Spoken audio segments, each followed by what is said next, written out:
Dès 1963, le comité international répondait à l'appel au secours des populations du Yémen tout entier. C'est l'histoire merveilleuse et effrayante à la fois de quelques hommes qui ont quitté leur travail et leur pays pour se mettre au service du comité international. Notre histoire commence à Jeddah. C'est là que l'équipe médicale du CICR prendra le Dakota qui va l'amener jusqu'à de Najran, situé aux confins de l'Arabie Saoudite et du Yémen. It's 1964, a senior medical student at Guy's, on the way to being qualified. My colleague and I from our flat, David Rhodes, saw an advert in the BMJ looking for doctors to work for the Red Cross in the Yemen. He thought, well, this sounds like a nice warm place. I think we might try that.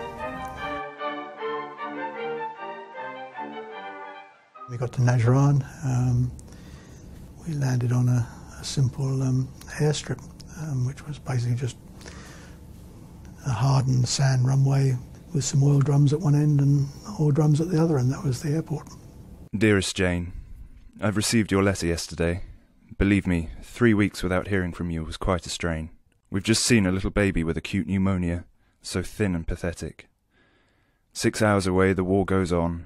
We see only the result of war here. Prince Mohammed ibn Hussein has sent a request for some doctors to go to the front, to treat people before they are sent here, and if possible, we 3 hope to go.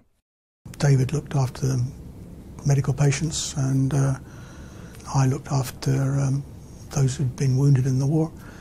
We have heard a lot of shooting today, and we saw palls of smoke. It isn't near, but it makes more patients. The soldiers are often only 12 to 14 years old, and on a poor diet, so they go down with all sorts of illnesses very quickly. Due to the fighting and bombing nearby, lots of casualties have been arriving, and Fred and I work long hours operating on them. Yesterday a soldier came in after a journey of 4 days minus his right hand and left thumb. Darling, war is such a stupid thing, and I am quite fed up with it, seeing these young men torn and blown to pieces. Yeah, David was a great letter writer. He used to send a lot about his medical patients, and a lot of the photographs, which are David's, show patients with great big livers and great big spleens and generally ill. Not long now. I simply can't wait, but the time will go ever so quickly since tomorrow night we leave.